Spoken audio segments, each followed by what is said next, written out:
Sebut saja namanya adalah Arum. Arum terlahir dari keluarga yang sederhana. Arum hanyalah gadis polos yang tidak tahu apapun tentang apa yang akan menimpa keluarganya. Pak Rohim adalah seorang buruh tani yang menggarap sawah milik seseorang bersama Bu Robiah istrinya. Meski mereka tidak lagi muda, namun mereka bisa hidup berkecukupan. Mereka dikaruniai 4 orang anak, yang semuanya adalah seorang perempuan. Arum, Yuni, Rina, dan Uswatun adalah anak-anak Pak Rohim. Layaknya anak-anak lain, di usia mereka yang saat ini masih tergolong masih sangat muda, mereka bermain dan bersekolah sewajarnya. Hanya saja terkadang mereka membantu Pak Rohim dan juga Bu Robiah di sawah. Si Arumlah yang paling dikenal oleh warga, karena kebiasaannya pula memanggil Pak Rohim dan Bu Robiah dengan sebutan Bapak Emak, membuat warga pun ikut-ikutan memanggil Bapak Emak. Kehidupan keluarga Pak Rohim baik-baik saja, layaknya kehidupan tentram pada umumnya di desa. Namun semuanya berubah ketika Bu Robiah, yang kerap disapa dengan Emak, mengatakan bahwa beliau hamil tua, yang konon menurut orang Jawa zaman dulu, hamil tua adalah pertanda yang kurang baik. Namun meski begitu, mereka tidak percaya dengan mitos. Pak Rohim dan sekeluarga menyambut hangat calon anak sampai di kehamilannya yang ke-5 bulan. Pak Rohim bermimpi didatangi seekor kambing betina hitam, yang konon kambing ini dapat berbicara dan menyapa Pak Rohim. Hal itu terjadi selama 7 hari berturut-turut. Tidak yakin dengan mimpinya, Pak Rohim tidak bercerita hal ini kepada siapapun, meski ia masih kerap terbayang sosok yang ia temui di dalam mimpi. Entah itu kambing atau binatang lain, yang Pak Rohim ingat suaranya tidak seperti suara manusia normal, sangat halus dan memikat. Di malam kedua, mimpi itu kembali, dan kambing hitam itu juga kembali lagi. Kali ini ada yang berbeda dari mimpi sebelumnya. Badan si kambing tampak membesar, seolah-olah ia sedang mengandung. Namun malam itu, ia hanya mendengar satu kalimat, "Jati Apit." Tidak ada yang tahu apa itu artinya Jati Apit, termasuk Pak Rohim yang begitu penasarannya sampai menuliskannya dalam selembar kertas. Setelah menjalani hari-harinya seperti biasa, ketika Pak Rohim pulang, tertuju pada lahan samping sawah. Di sana berjajar pohon jati. Entah apa yang membuat Pak Rohim yang tiba-tiba penasaran dan kemudian mendekati lahan itu. Rupanya ia mengerti maksud kalimat itu. Jati Apit merujuk pada pohon jati. Maka dilihat-lihatnya sore itu. Pak Rohim berkeliling lahan jati sampai ia melihatnya. Pak Rohim melihat sebuah pohon, tidak terlalu tinggi, dan pohon itu tumbuh di antara 2 pohon jati yang tumbuh meliuk. Sangat aneh sekali. Pohon jati tumbuh tidak meliuk seperti itu. Pohon jati seharusnya tumbuh lurus ke atas. Bergegaslah Pak Rohim mengelilingi pohon kecil itu dan menemukan sesuatu yang kecil, berlendir dan menggeliat. Rupanya ada seekor anak kambing di dalam rimbunan pohon itu. Maka diambillah anak kambing itu dan dibawanya pulang ke rumah. Sesampainya di rumah, Bu Robiah lah yang pertama kali curiga melihat Pak Rohim menggendong sesuatu, membuat beliau penasaran. "Apa itu, Pak?" tanya Bu Robiah. "Ini anak kambing, Bu," jawab Pak Rohim. "Lah, kok dibawa pulang? Kalau yang punya nyariin gimana?" "Biarin, Bu, Kalau ada yang nyariin, nanti tak kasihkan, jawab Pak Rohim. Hari itu juga, Pak Rohim membuatkan kandang kecil. Malam itu kabarnya, ada sesuatu yang terjadi. Bu Robialah yang pertama tahu. Ketika Pak Rohim tengah tidur, Bu Robiah mendengar suara seseorang tengah tertawa. Suaranya menyerupai anaknya yang paling bungsu. Meski hamil tua, Bu Robiah masih kuat untuk bangun dari ranjangnya. Ia berjalan menuju ruang tamu. Namun ia tidak melihat siapapun di sana. Tapi ketika Bu Robiah akan kembali ke kamar, suara itu terdengar kembali. Namun suaranya terdengar dari luar rumah. Tanpa curiga, Bu Robiah membuka pintu, mencari di mana sumber suara yang menyerupai suara anak bungsunya. Dan ternyata suaranya berhenti di kandang belakang rumah. Bu Robiah segera mendekatinya. Namun bukan uswatun yang ia lihat, melainkan siluet hitam. Bayangan seorang anak kecil tengah meringkuk di pojokan kandang. Kaget bercampur takut, Bu Robiah bertanya, siapa gerangan yang ada di sana? Namun sosok itu hanya diam di pojokan. Tiba-tiba sosok itu mulai bergerak, menggeliat layaknya binatang yang tengah terbangun dari tidurnya. Ia melihat Bu Robiah dengan mata merah menyala, lalu merangkak cepat sekali menuju Bu Robiah yang sok siap berteriak. Keesokan paginya, Bu Robiah terbangun dengan wajah yang pucat. Entah mimpi atau bukan, Bu Robiah menceritakan hal ini kepada Mbok Sartem, tetangga sekaligus wanita tua yang senantiasa dimintai pertolongan bila ada yang aneh. Dengan wajah tegang, Mbok Sartem bertanya, "Bawa aku kemana anak kambing itu berada?" Bu Robiah pun mengajak Mbok Sartem ke kandang belakang rumah. Anehnya tidak ada apapun di sana. Cempe yang kemarin lenyap begitu saja. Hamil tua, lalu anak kambing, firasatku kok, kata Mbok Sartem. Tepat ketika Pak Rohim sudah tiba, Mbok Sartem langsung bertanya, "Ceritakan, bagaimana kamu bisa menemukan anak kambing itu?" Pak Rohim tidak paham apa yang terjadi. Namun ia tahu, Mbok Sartem mungkin diberitahu oleh Bu Robiah. Maka Pak Rohim pun bercerita. Namun ia belum menceritakan mimpinya. Ia hanya bercerita bahwa ia menemukan cempe. Jam berganti menjadi hari. Hari berganti menjadi bulan. Pak Rohim masih tidak tahu apa yang tengah mengintai keluarganya. Sampai tibalah masa persalinan Bu Robiah yang dibantu Mbok Sartem dan juga Mbah Safi. Mbah Safi adalah dukun beranak di kampung itu. Ada hal yang Mbah Safi ceritakan. Sebelum beliau masuk ke rumah Pak Rohim, di sepanjang perjalanan, ia mendengar suara kambing mengembik. Anehnya dia tidak melihat satu kambing pun di sana. Hal itu membuat Mbah Safi sedikit merinding. Mbah Safi sudah mempersiapkan semua untuk lahiran anak kelima Pak Rohim yang dibantu Mbok Sartem. Bu Robiah sudah berbaring. Tepat ketika baju Bu Robiah diangkat oleh Mbah Safi. Maka saat itulah Mbah Safi tidak bisa bicara banyak. Perut Bu Robiah menghitam, sangat hitam, dan itu sangat ganjil. Bahkan menurut Mbah Safi, ini kali pertama ia melihat hal seperti ini. Namun bukan kali pertama ia mendengar hal ini. Mereka menatap Bu Robiah dalam diam. Namun tangan dan badan mereka bergetar.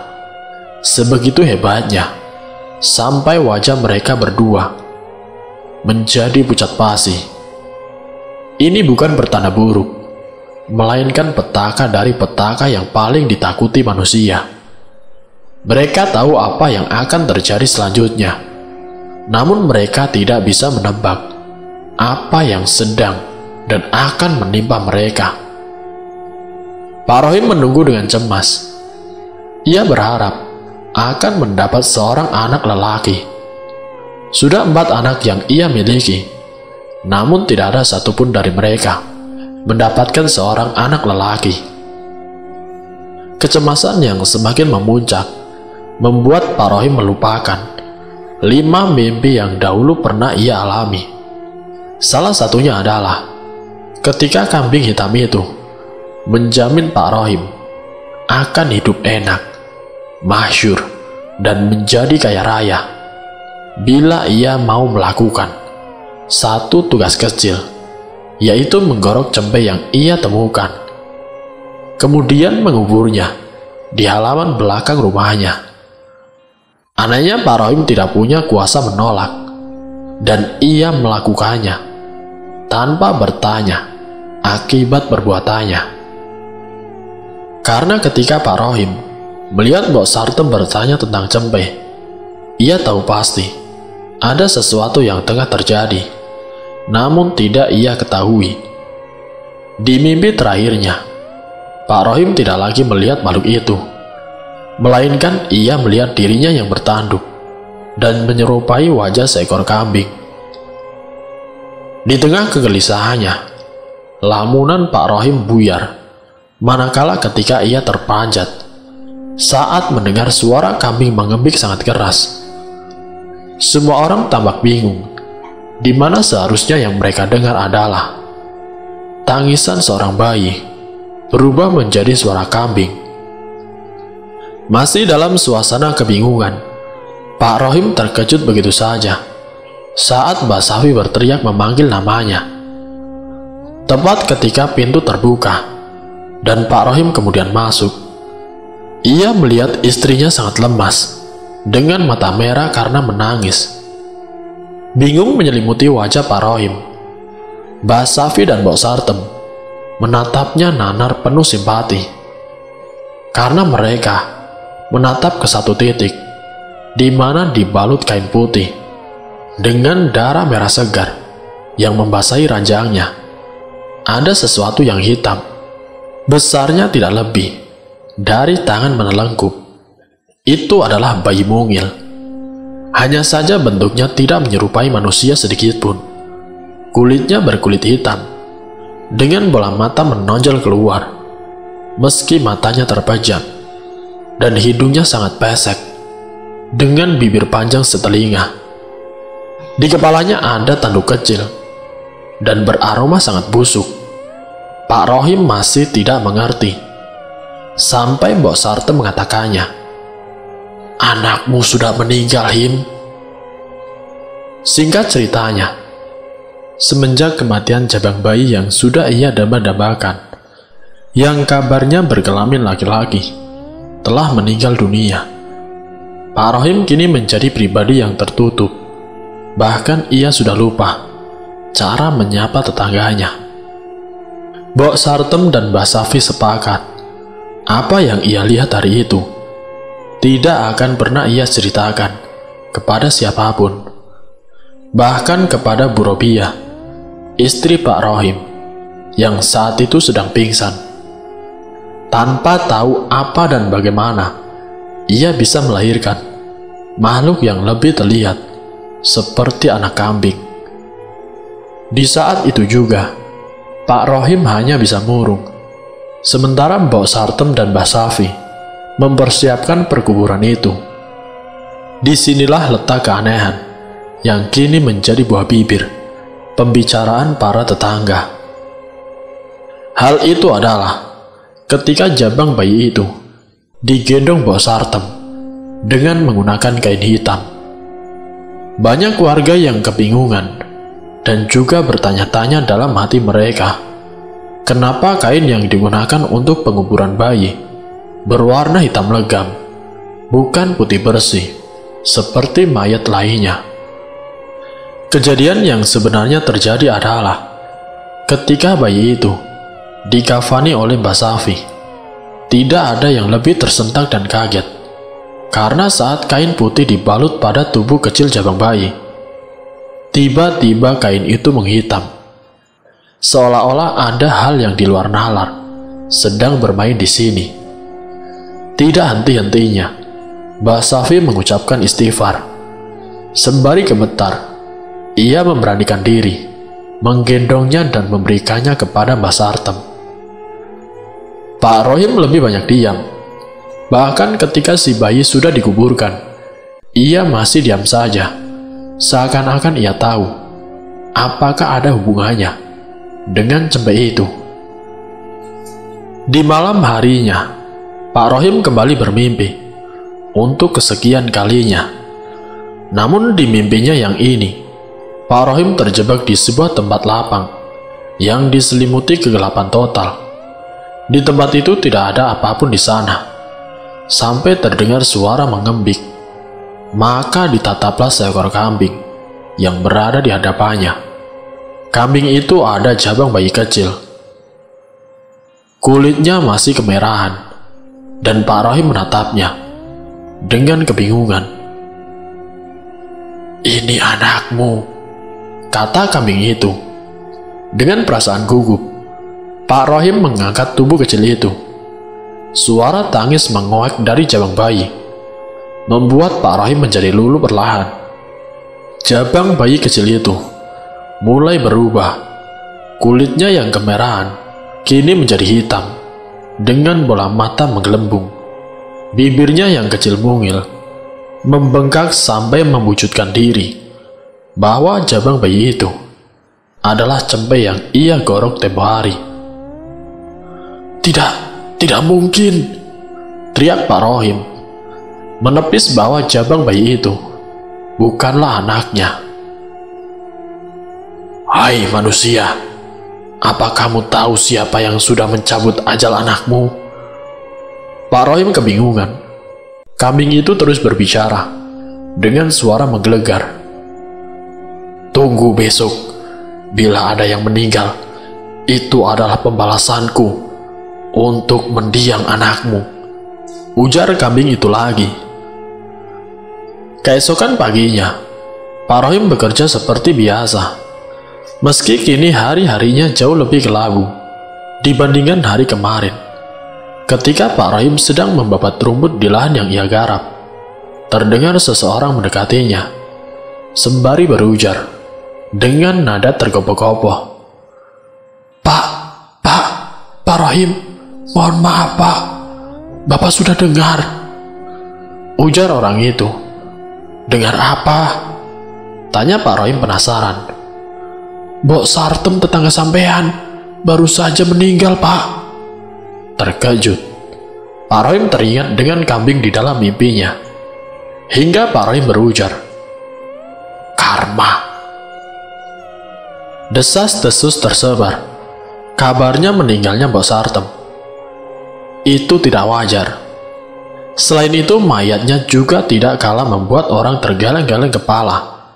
Salah satunya, Mbok Sartem meninggal dengan bau seperti kambing. Tidak hanya itu, sebelum meninggal, Mbok Sartem kabarnya berteriak-teriak, memaki dan mengutuk, seolah-olah dia sedang berbicara dengan sesuatu. Di akhir kalimatnya, selalu satu kalimat yang terucap terus-menerus, dengan menyebutkan kata, "Iblis, setan, laknat." Namun yang paling mengerikan, Mbok Sartem meninggal dengan memuntahkan darah yang warnanya hitam kemerahan, yang menyerupai seperti janin. Banyak orang mulai menyebar rumor, mulai dari santet hingga sangkut paut dari perbuatan setan. Namun Mbak Safi yang tahu apa yang terjadi hanya terdiam. Hari itu juga, di pemakaman Mbok Sartem, Mbak Safi tampak sedang mencari seseorang. Namun ia tidak kunjung ditemukan di sana. Sampai di sudut matanya, akhirnya ia melihat Pak Rohim berdiri jauh dari kuburan Mbok Sartem yang baru saja dikuburkan. Mbak Safi mengamatinya dengan bibir tersungging. Sebuah senyuman yang tidak sepantasnya terlihat dari seorang tetangga. Sudah lebih dari 5 hari Pak Rohim tidak pulang. Kalaupun dia pulang, hanya untuk mengganti baju, kemudian keluar lagi. Meskipun Pak Rohim masih memberi nafkah berupa uang yang cukup banyak, namun Bu Robiah kebingungan dari mana uang itu. Karena Pak Rohim sudah tidak bekerja lagi garap sawah. Pernah mereka tanpa sengaja melihat Pak Rohim berjalan. Anehnya ketika disapa, Pak Rohim seperti tidak mau mendengar dan melanjutkan perjalanannya, seolah-olah ia sengaja tidak menggubris niat baik tetangganya. Puncak keanehan yang disaksikan warga adalah Pak Rohim selalu berjalan dengan pose menggendong anak kecil, seolah-olah di tangannya ia sedang menggendong entah apa itu. Warga mulai curiga Pak Rohim sudah gila. Namun meski begitu, tidak ada yang berani menegur atau sekedar bertanya apa yang terjadi pada Pak Rohim.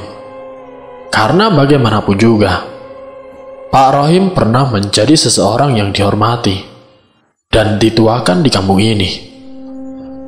Arum pernah melihat suatu malam ketika ia berniat untuk tidur, namun pikiran masih memaksanya untuk terjaga, dan tiba-tiba dibangunkan dengan suara pintu berderit. Dengan langkah cepat, Arum berpura-pura untuk tidur. Di dalam kamarnya, Arum tidur bersama ketiga adiknya. Disitulah ia melihat Pak Rohim masuk dan berjalan melewatinya, dan ia membangunkan salah satu adiknya, Uswatun, dengan nada suara berbisik, seolah-olah si bapak tidak mau anak-anaknya yang lain mendengar. "Tun, bangun Tun, bangun nak," katanya. "Ikut bapak yuk, sebentar saja."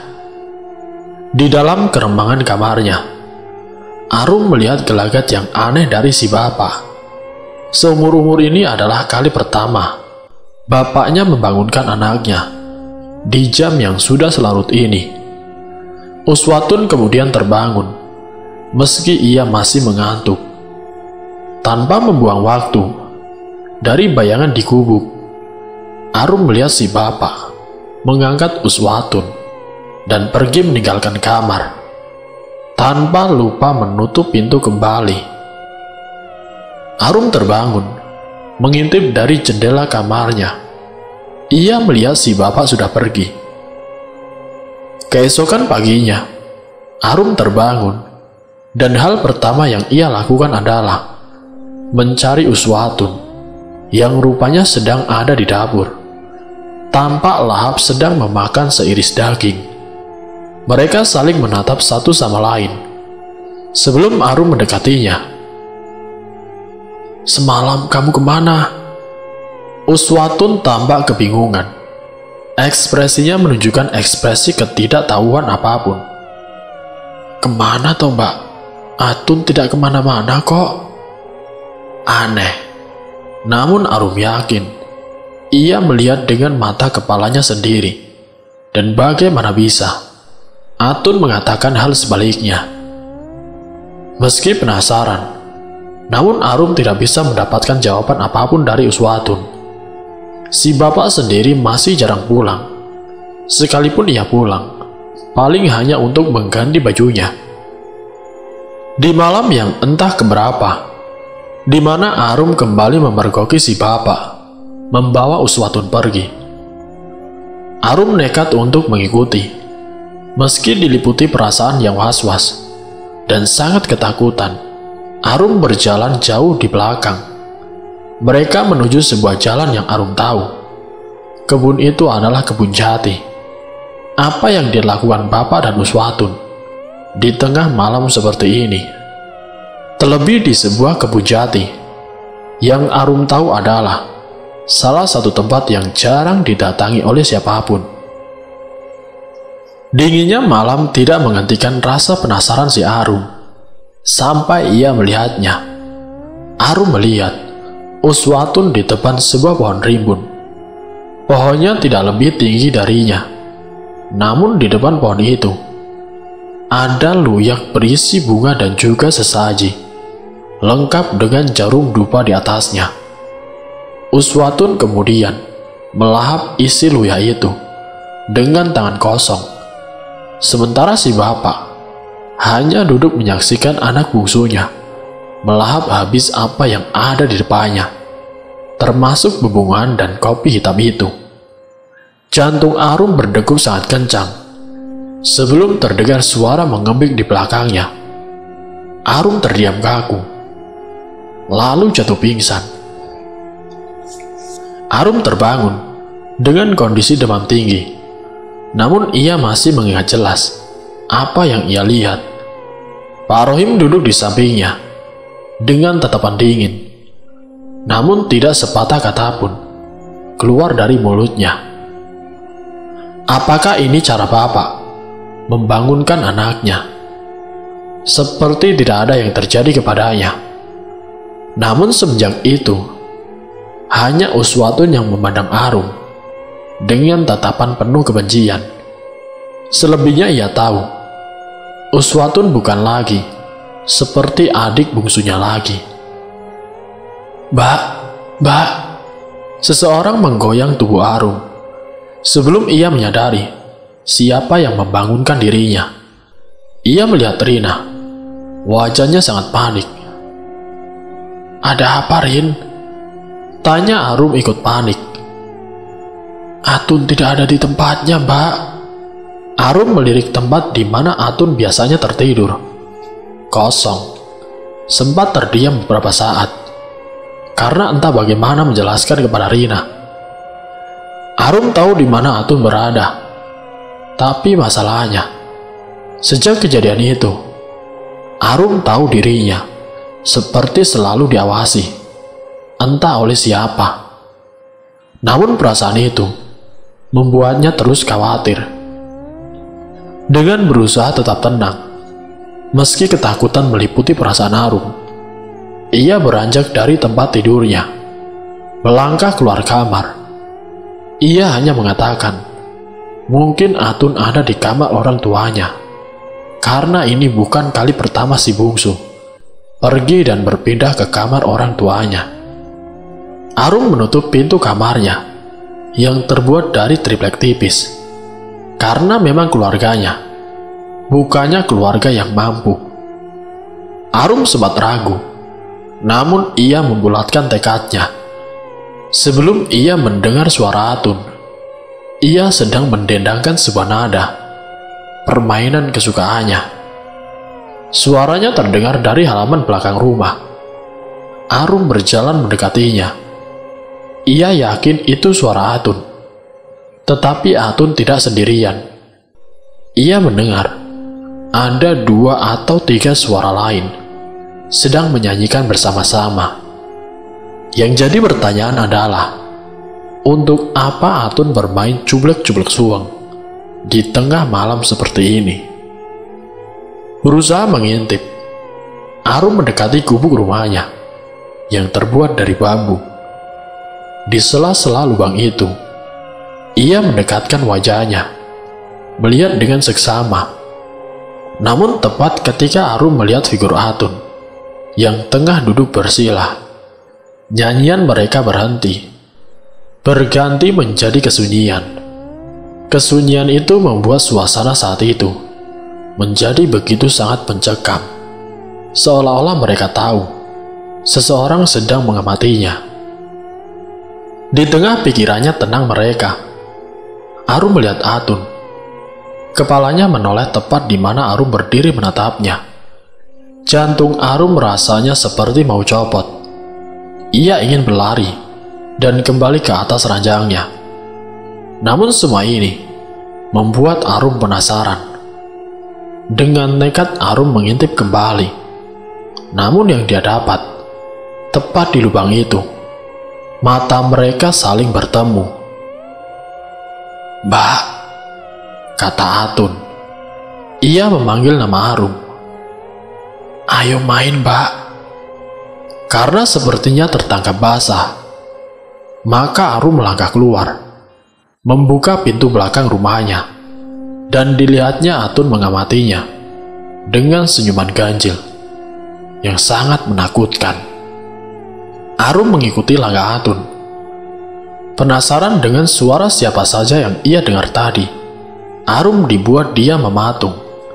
Manakala ia melihat di hadapannya, ada Rina dan Yuni, duduk bersila, seolah menunggu mereka. Bila Rina dan Yuni ada di sini bersama Atun, lalu siapa yang ada di kamar?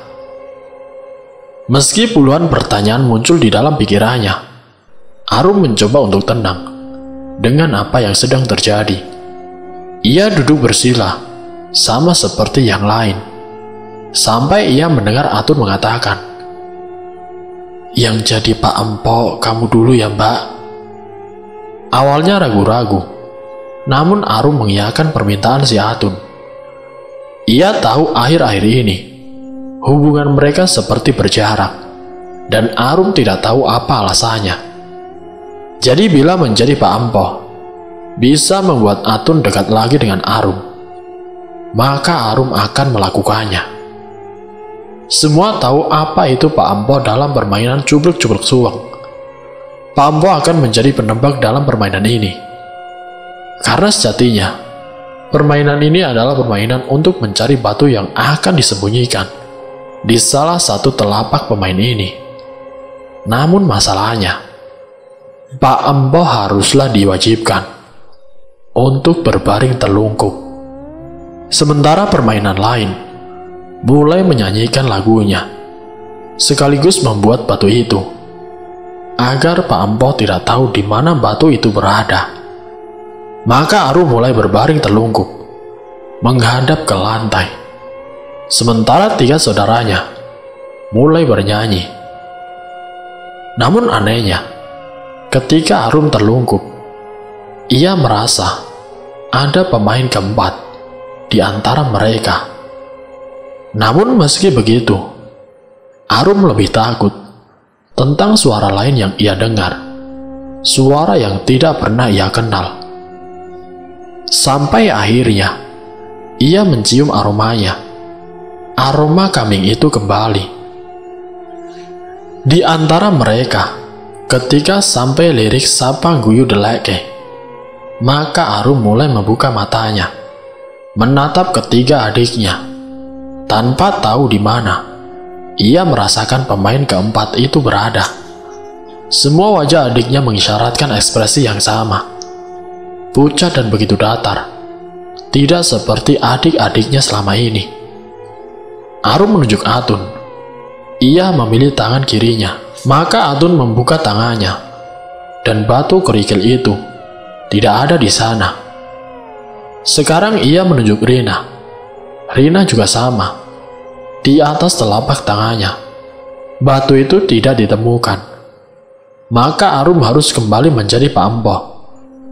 Hal ini terus terjadi lebih dari 7 kali.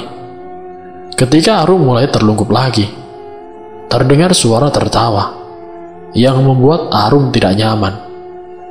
Seolah-olah ketiga adiknya sedang mengerjainya, bahwa sebenarnya batu itu memang tidak pernah ada, bahkan sejak permainan dimulai. Arum menunggu ketiga adiknya mulai menyanyikan liriknya, namun mereka tidak kunjung menyanyikannya. Arum bingung ingin membuka matanya, namun ia teringat ia adalah Pak Empo dan tidak diizinkan baginya membuka mata sampai nyanyian disenandungkan. Saat itu bisikan itu terdengar, "Mati!" Suaranya begitu dingin dan menusuk. Ia tahu itu bukan suara adiknya. Apakah itu suara pemain keempat yang sedari tadi ia rasakan? Angin dingin tiba-tiba berhembus. Arum terjebak dalam keheningan yang membuat ketakutan memenuhi isi kepalanya. Di tengah Arum menunggu, terdengar suara familiar yang membuat Arum tersentak. "Ngapain kamu di sini?" Arum melihat Ibu Robiah, menatapnya dengan tatapan yang tajam.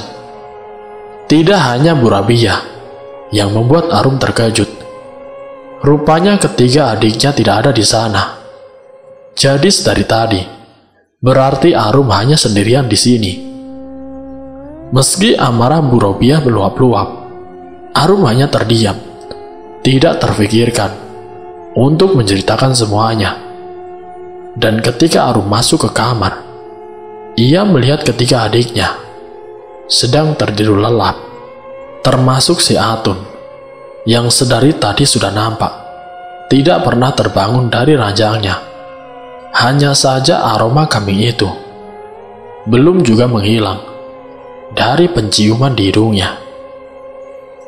Sejak malam itu, banyak kejadian yang terjadi, dan suasana rumah Arum sudah sangat berbeda. Namun ada satu hal yang Arum ingat. Entah sejak kapan, rumahnya jadi sering dilewati oleh seseorang yang Arum kenal, yaitu Mbak Safi. Dukun beranak itu kadangkala melewati rumahnya, seperti sedang mengawasi. Tidak hanya itu, Atun adik bungsunya juga mulai aneh. Dia seringkali menjauhkan diri dari ketiga kakaknya, tidak mau makan, sampai sering terlihat menyendiri. Hal ini membuat Arum curiga, ada yang disembunyikan oleh Atun. Puncaknya saat Atun muntah di kamar. Muntahannya sendiri bukan muntahan sembarangan, melainkan muntahan darah kehitaman. Darah yang sepertinya sudah lama mengendap dalam tubuhnya. Bu Robiah yang paling khawatir, namun Pak Rohim tampak tidak peduli. Beliau masih sering pergi, entah kemana dia berada. Sampai akhirnya, perlahan-lahan penyakit misterius yang sedang menyerang Atun berujung pada nyawanya. Ini terjadi tepat di malam hari. Atun berteriak seperti orang yang kerasukan. Arum dan kedua adiknya hanya bisa melihat Atun mencakar-cakar badannya sendiri. Tidak hanya itu, ia juga menghantamkan kepalanya ke semua benda di sekelilingnya dan membuat tetangganya berkerumun berdatangan.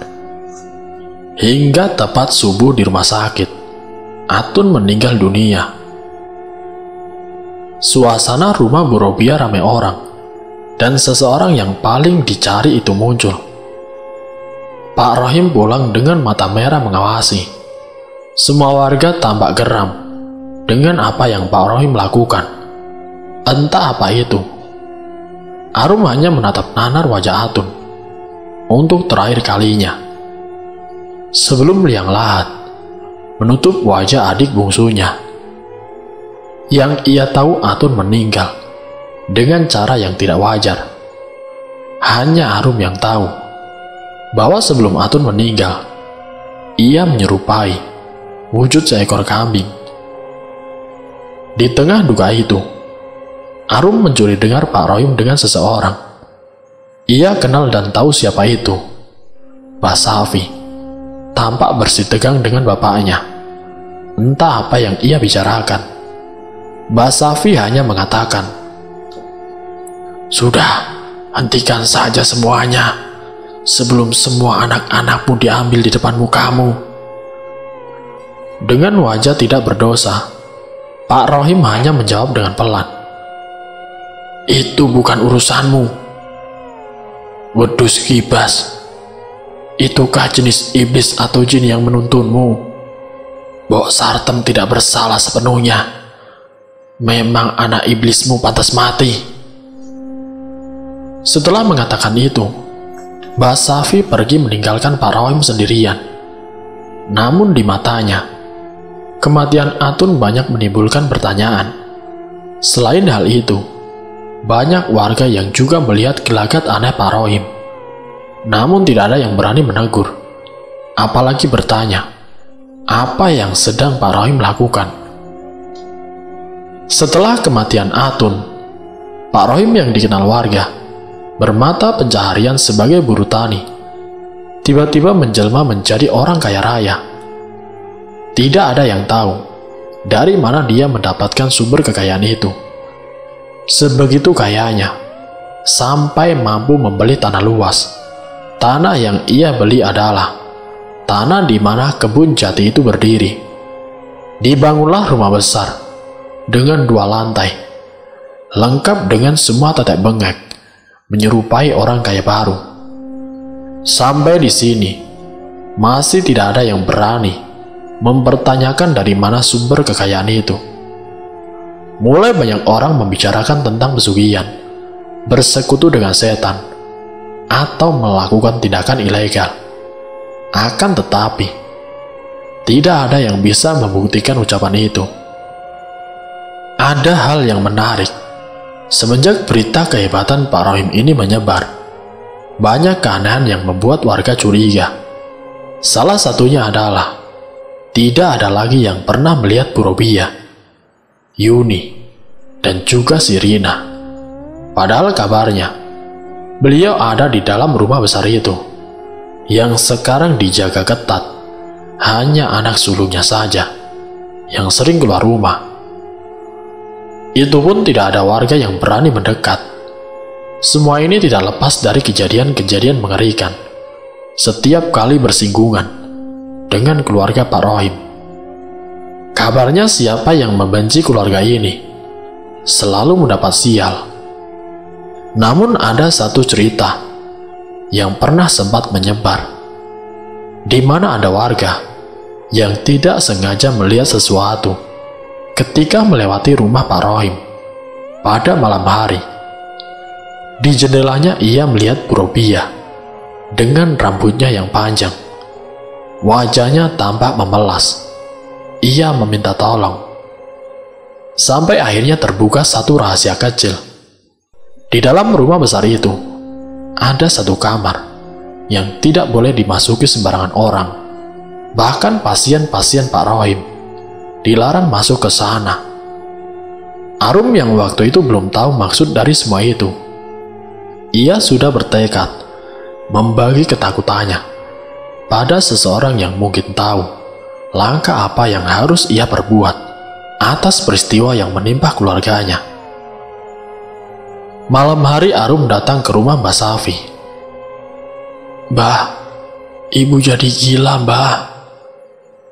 Mbak Safi hanya diam, matanya menerawang jauh. "Adikmu bagaimana?" Heran bercampur bingung. Sepertinya Mbak Safi tahu apa yang terjadi di dalam rumahnya. Seharusnya tidak ada yang tahu apa yang terjadi, mengingat bagaimana si bapak menutup semua akses peristiwa di dalam rumahnya. "Rina lumpuh, Mbah." Saat itulah wajah tua yang lelah itu akhirnya menangis. "Lumpuh bagaimana maksudmu?" Arum mulai menceritakan semuanya. Dimulai ketika pertama mereka menginjakan kaki di atas tanah itu. Arum tahu di mana rumah itu dibangun, apalagi di atas tanah di mana Arum menyaksikan adik bungsunya, yaitu si Atun. Malam itu masih teringat suara marah dan penuh gelakar ibunya agar Pak Rohim menyudahi apa yang sudah ia lakukan. Bukan tidak tahu, namun Bu Robiah sangat memahami apa yang sedang Pak Rohim lakukan, termasuk setiap malam kemana Pak Rohim berada.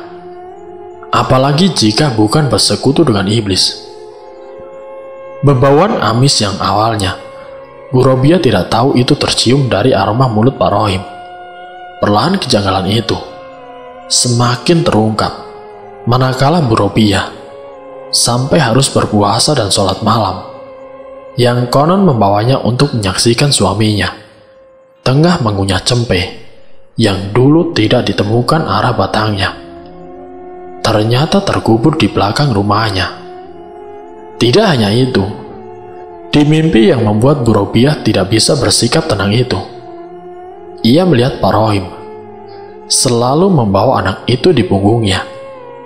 Pose sedang menggendong anak itu adalah gambaran dari orang yang tengah memelihara iblis dalam hidupnya.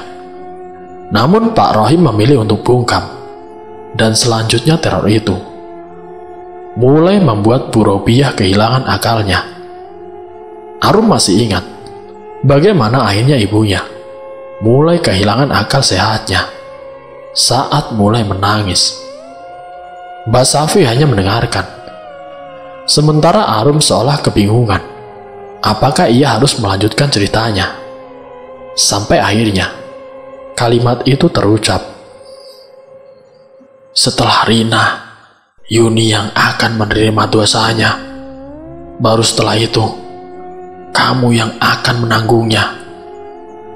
Arum adalah salah satu gadis primadona kampung ini. Namun tidak ada yang menyangka ia memiliki garis nasib yang sial. Meski begitu, ia sangat tahu Mbak Safi masih menyembunyikan banyak hal. Namun entah apa yang disembunyikan, sepertinya menyangkut misteri tentang bapaknya. "Saya harus apa, Mbah?" Ia menatap wanita tua yang tampak salah tingkah. Sepertinya dugaan Arum benar, kalau ada rahasia yang disembunyikan. Maka Mbak Safi mengatakannya hari itu juga. 14 hari dari hari ini, kamu kembali lagi ke sini.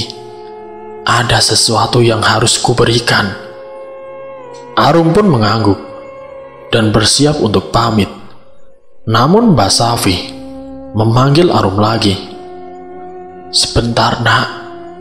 Mbak Safi masuk ke dalam kamarnya, kemudian keluar membawa 4 helai bunga Kamboja. "Bawa saja, Mbah tidak bisa melayat." Terkejut, Arum bertanya apa maksudnya. Namun Mbak Safi mengantar Arum keluar, lalu menutup pintu gubuknya rapat-rapat. Tersimpan tanda tanya besar dalam benak Arum ketika ia pulang.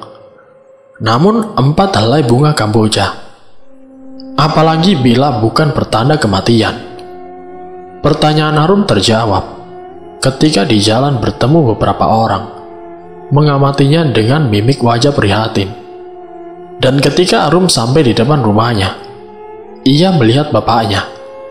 Pak Rohim sudah menunggunya dengan mata berapi-api. "Dari mana kamu?" Arum tidak menjawabnya. Ia fokus melihat apa yang ada di belakang bapaknya. Di sana ada 2 jasad yang ditutup selendang. Ketika ia mendekat, adiknya si Yuni kemudian memberitahunya, "Ibu sama Rina meninggal, Kak." Detik itu juga, waktu seperti berhenti. Arum terdiam mematung, lalu berujar dengan nada penuh kebencian, "Pengikut iblis laknat!" Teriaknya membuat semua hadirin yang melayat semuanya terdiam. Tidak ada suara, hanya tatapan kebencian. Anehnya Pak Rohim bersikap tenang saja. Ia membiarkan si Arum untuk pergi, berlari menuju kamarnya. Singkat ceritanya, 14 hari bukan waktu yang sebentar. Selama 14 hari itu juga, Pak Rohim tidak pernah mengizinkan adanya pengajian atau apapun yang berhubungan dengan agama. Hal itu tentu menjadi perhatian warga kampung. Banyak dari mereka yang mulai curiga dengan ucapan si Arum. Benarkah iblis itu ada di sore buta? Waktu itu Arum pergi ke rumah Mbak Safi. Dan ketika Mbak Safi melihat Arum, wajahnya penuh dengan teror. "Ayo masuk, Nak, cepat." Ia menyuruh Arum untuk duduk, sementara Mbak Safi masuk ke dalam kamar. Ia keluar dengan membawa kain putih, dan kemudian dirobeknya kain itu, lalu diberikan ke tangan Arum. Terjadi keheningan dalam waktu lama, sampai Arum bertanya, "Apa ini, Mbah?" Tanya Arum. "Dengarkan, Nak. Aku akan ngasih tahu apa yang terjadi pada bapakmu." Arum melihat bibir Mbak Safi gemetaran. "Kafan? Ini kain kafan." Jantung Arum seperti mau copot. Pantas ia mencium bau yang sangat busuk di kain itu. "Ini kain kafan siapa, Mbah?" tanya Arum. "Ini kain kafannya Mbok Sartem. Mbah membongkar makamnya Mbok Sartem." "Sebentar ya nak, dengarkan dulu. Yang membuat Mbok Sartem meninggal adalah bapak kamu." Hari itu Arum seperti disambar dengan petir. "Palawija," kata Mbak Safi. "Makhluk ini adalah nama makhluk yang membawa kain kafan ini. Simpan di dekat kamu. Lalu dengarkan pesanku ini. Jangan tidur di bawah jam 12 ya." "Apa itu Palawija, Mbah?" Mbak Safi seperti tidak ingin melanjutkan percakapan. Ia menenggak kopi hitamnya, lalu mulai bercerita. "Ceritanya panjang, tapi kamu harus tahu. Palawija adalah kambing yang menjelma manusia. Dahulu ada orang yang melahirkan anak tidak normal. Badannya manusia, tapi kepalanya mirip dengan kambing. Kabarnya anak bayi itu dikubur di sini, di desa ini. Tapi tidak ada yang tahu di mana tempat pastinya.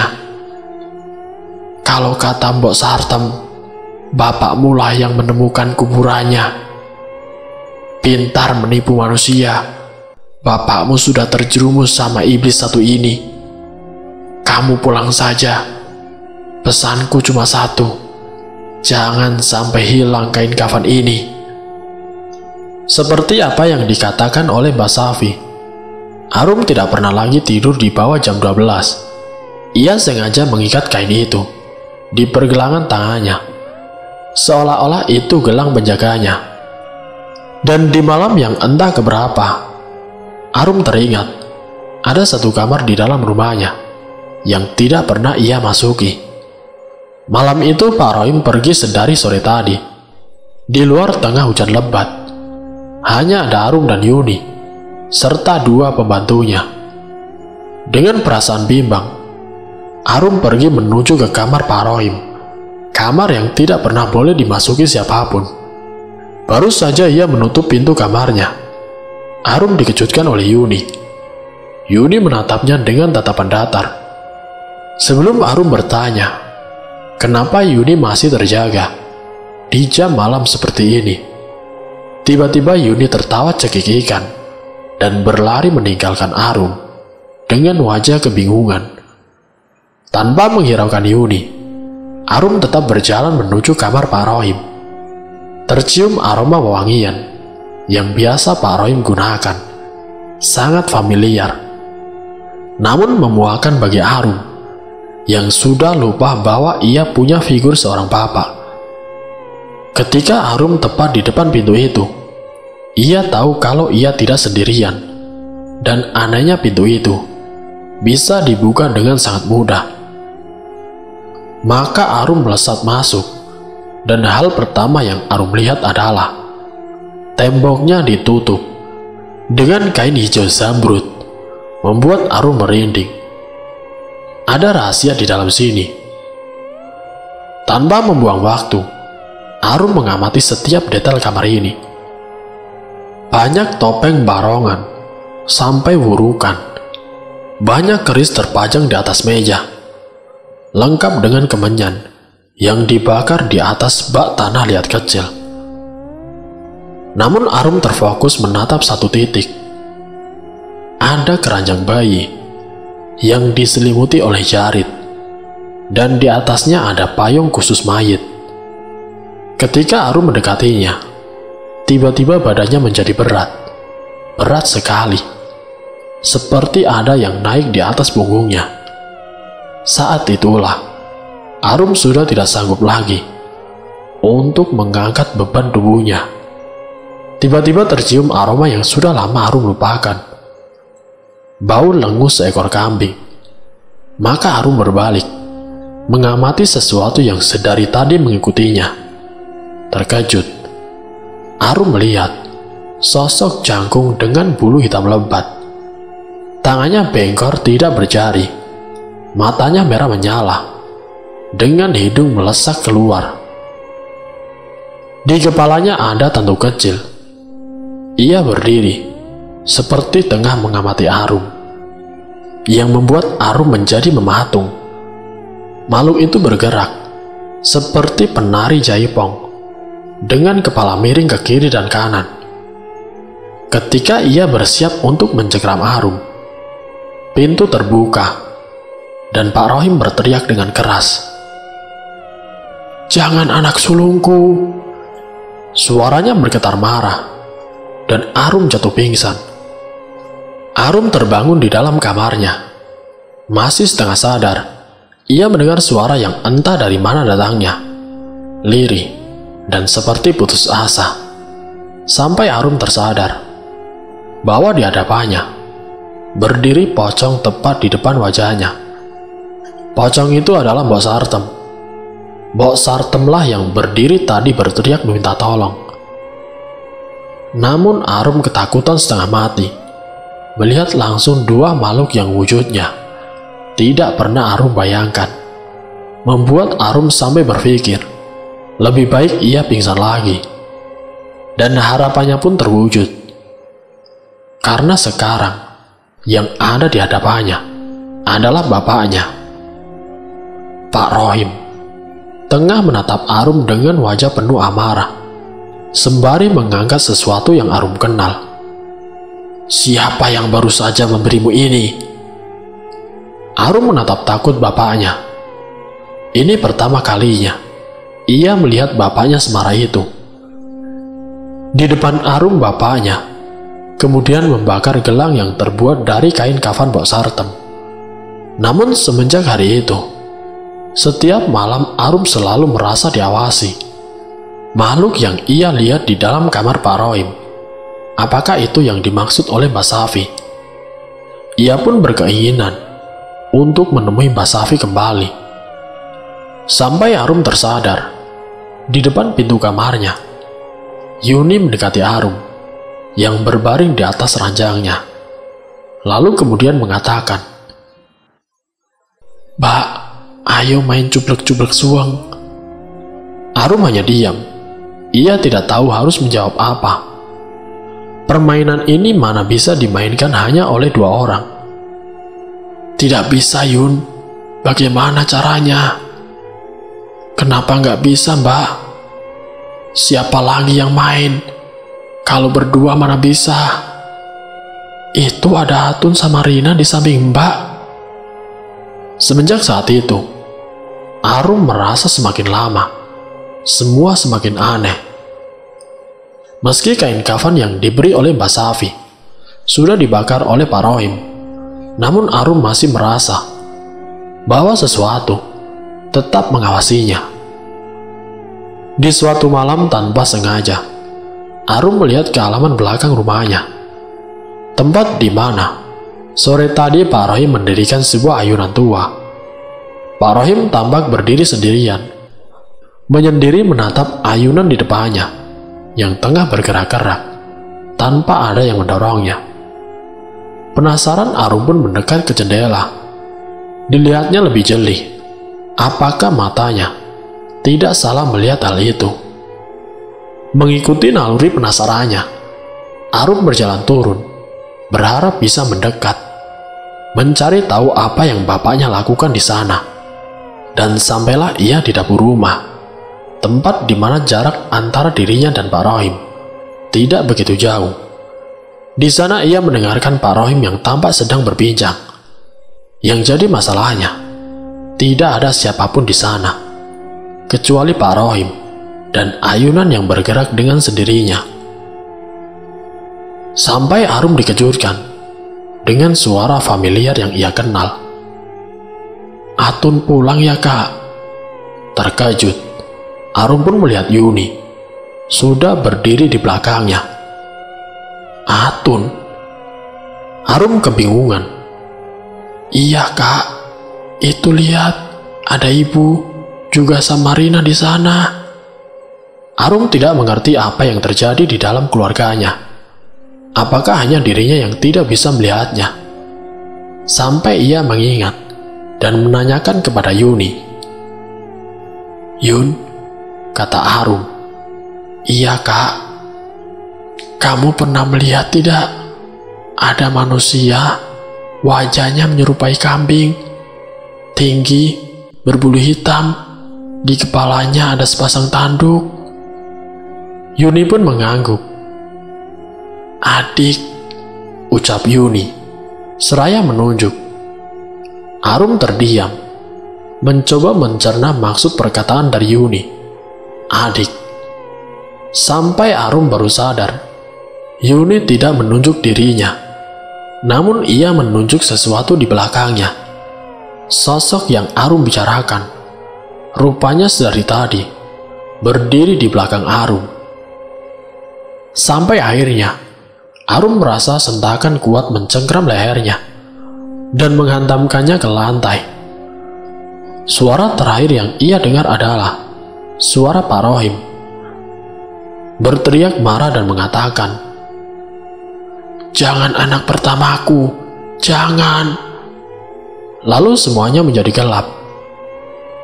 Arum meninggal, ditemukan telah tewas dengan kondisi tergantung di dalam kamar di rumah besar miliknya. Sontak berita itu tidak hanya menghebohkan warga kampung, namun membuat resah bahwa memang ada yang salah dengan keluarga Pak Rohim. Setelah anak sulungnya meninggal, Pak Rohim sama sekali tidak menunjukkan ekspresi yang sedih. Bahkan Pak Rohim tampak tersenyum melihat jasad anak yang seharusnya menjadi satu-satunya yang ia jaga, namun berakhir dengan kematian yang tragis. Dan setelah kematian keluarga, kekayaan yang dimilikinya semakin bertambah. Para warga yang melihat itu pun sangat yakin bahwa semua anggota keluarganya telah dijadikan tumbal. Namun keadaan berbalik saat seseorang muncul dan kemudian berteriak, "Masuk ke rumahnya, bakar rumahnya, bakar kamarnya." Warga yang mendengar itu membabi buta melesat masuk dan membakar semuanya. Di sini, wajah Pak Rohim yang awalnya terlihat jumawa tiba-tiba mulai panik. Ia melesat ikut masuk ke dalam rumah. Namun warga sudah membabi buta membakar rumah itu. Pak Rohim berteriak-teriak. Warga menyeretnya, lalu mengguyurkannya dengan minyak tanah. Kobaran api membakar Pak Rohim. Teriakan memilukan. Sampai akhirnya Pak Rohim meninggal dunia, terbakar di dalam rumah mewahnya. Semoga dari kisah ini kita dapat mengambil hikmah dan juga pelajarannya. Wassalamualaikum warahmatullahi wabarakatuh.